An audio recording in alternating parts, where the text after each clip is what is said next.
आज हम सिर्फ एक चुनाव का विश्लेषण नहीं कर रहे। नहीं, हम यहाँ किसी की हार जीत का पोस्टमार्टम करने के लिए नहीं हैं। हम ये समझने की कोशिश कर रहे हैं कि जमीनी हकीकत, आंकड़े और लोगों की आवाज मिलकर शासन का रास्ता कैसे बनाते हैं। ये एक इंजीनियरिंग है, हार को एक असरदार गवर्नेंस में बदलने की इंजीनियरिंग, और ये है देवसर का ब्लूप्रिंट। तो हम कहाँ की बात कर रहे हैं? हम चल रहे हैं मध्य प्रदेश के सिंगरौली जिले में देवसर विधानसभा क्षेत्र। देखिए, ये जमीन विरोधाभासों से भरी हुई है। एक तरफ यहाँ कोयले के इतने बड़े भंडार हैं जो पूरे देश को रोशनी देते हैं, और दूसरी तरफ इसी जमीन के लोग हैं जिनकी अपनी जिंदगी चुनौतियों के अंधेरे में है।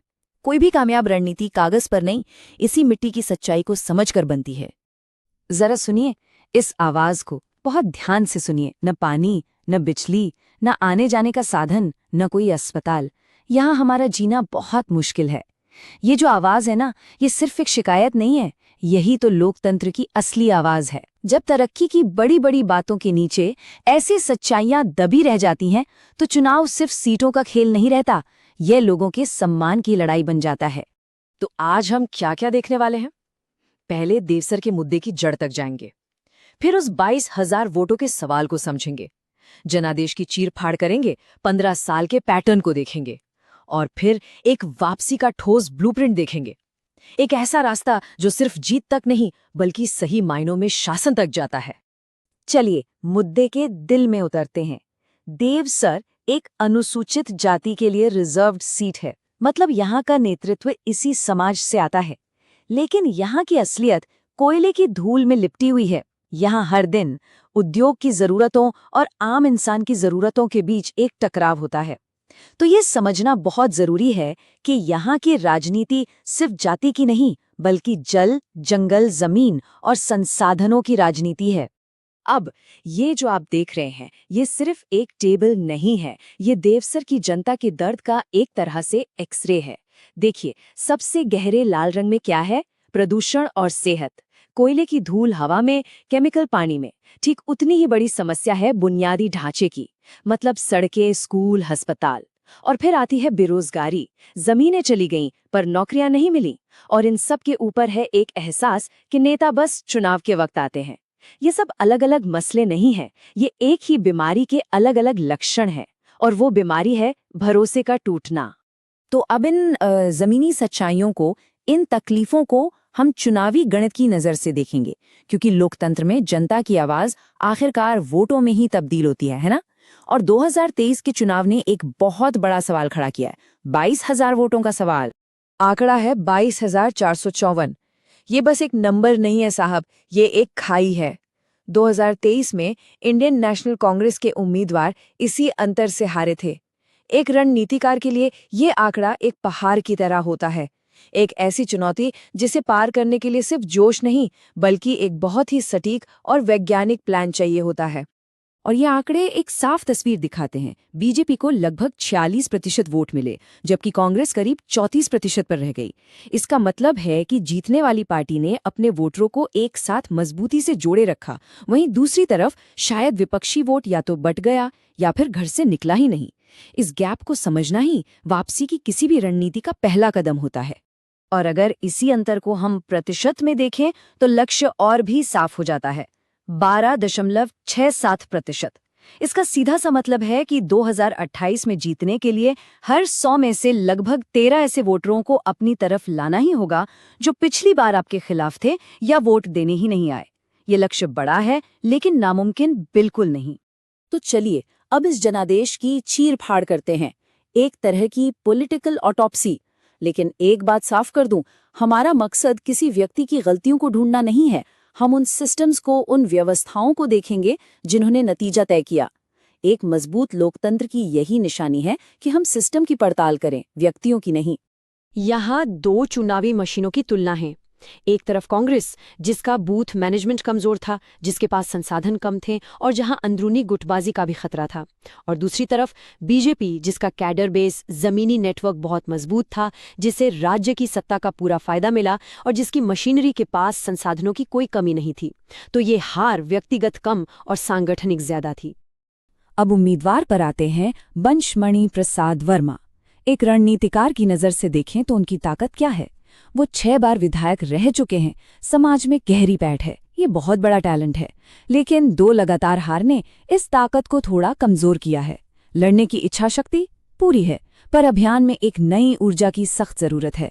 और उनकी छवि, एक वरिष्ठ नेता के तौर पर सम्मान तो है, लेकिन आज के युवा वोटरों से जुड़ने के लिए इस पुराने गार्ड वाली छवि को बदलना होगा, रीब्रांडिंग करनी होगी। और यहीं पर एक पल रुकना जरूरी है। लोकतंत्र में अपनी बात कहना, अपनी तकलीफ बताना, ये सिर्फ हक नहीं, एक जिम्मेदारी है।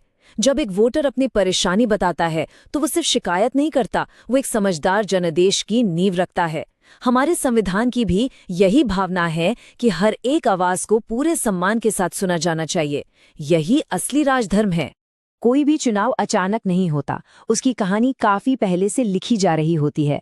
तो चलिए जरा देवसर के पिछले 15 साल के चुनावी इतिहास को खंगालते हैं, क्योंकि अक्सर भविष्य के संकेत अतीत के आंकड़ों में ही छिपे होते हैं। ये टेबल देवसर की कहानी बताती है। देखिए, 2008 में कांग्रेस का वोट शेयर 20% से भी कम था और बीजेपी 54% पर थी। एक तरफा खेल। पर धीरे धीरे कांग्रेस ने वापसी की और 2023 आते आते 34% तक पहुंची। बीजेपी का वोट शेयर भी ऊपर नीचे हुआ। लेकिन इन नंबरों में एक और कहानी छुपी है जो इन सबसे ज्यादा जरूरी है। और वो कहानी है देवसर के आम वोटर के जागने की कहानी।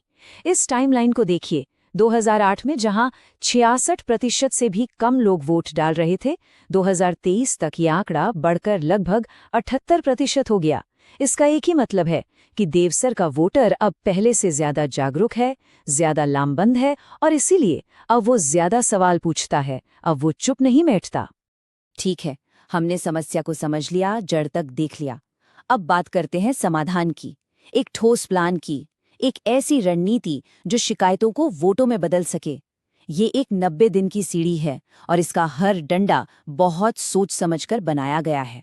देखिए, पहले 30 दिन सिर्फ संगठन को जगाने और जमीन से डेटा इकट्ठा करने के लिए हैं। कौन कहाँ क्या चाहता है। अगले 30 दिन एक कहानी गढ़ने के लिए हैं, एक नैरेटिव, जैसे सिंगरौली का पुनर्निर्माण। ये सिर्फ नारा नहीं, एक विजन है। फिर D30 से D15 तक जमीनी गठजोड़ और बूथ की तैयारी। और आखिरी 15 दिन सिर्फ एक काम, मोबिलाइजेशन, हर दरवाजे पर दस्तक। और ये पूरी रणनीति किसी हवा में नहीं बनी है। ये सीधा जवाब है देवसर के उस नौजवान की आवाज का जो कहता है, विस्थापन और बेरोजगारी ये चुनावी वादों का हिस्सा ही नहीं बनते।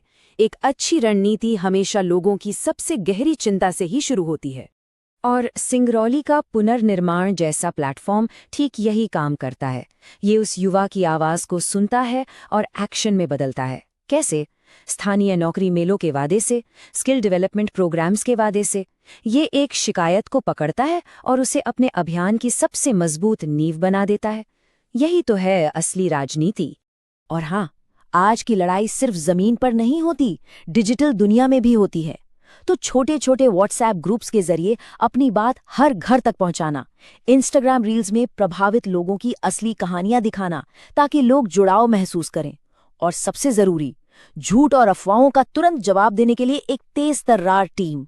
लेकिन इस डिजिटल ताकत के साथ एक बहुत बड़ी जिम्मेदारी भी आती है। जब कोई वोटर हमें अपनी जानकारी देता है तो वो हम पर भरोसा करता है। भारत का नया DPDP कानून हमें इसी भरोसे की याद दिलाता है। लोगों की प्राइवेसी का, उनकी सहमति का सम्मान करना, ये सिर्फ कोई कानूनी मजबूरी नहीं है, ये हमारा नैतिक कर्तव्य है। विश्वास बनाने में सालों लगते हैं और तोड़ने में सिर्फ एक पल। अब हम अपनी बातचीत के आखिरी और सबसे जरूरी हिस्से पर हैं। देखिए, चुनाव जीतना असल मकसद नहीं होता। असल मकसद होता है सेवा करने का अधिकार हासिल करना। एक कामयाब चुनावी रणनीति वहां खत्म नहीं होती जहां वोटिंग खत्म होती है, बल्कि वो तो वहां से शुरू होती है। असली परीक्षा तो सरकार चलाने में होती है। तो आखिर में ये सवाल हम सबके लिए है, क्या 90 दिन का एक शानदार प्लान 10 साल के टूटे हुए भरोसे को वापस ला सकता है? शायद नहीं। ये प्लान सिर्फ एक दरवाजा खोल सकता है। विश्वास कमाने का असली काम तो वोट गिने जाने के बाद शुरू होता है, हर रोज, अगले 5 साल तक। चुनाव एक पड़ाव है, मंजिल नहीं। मंजिल है सुशासन।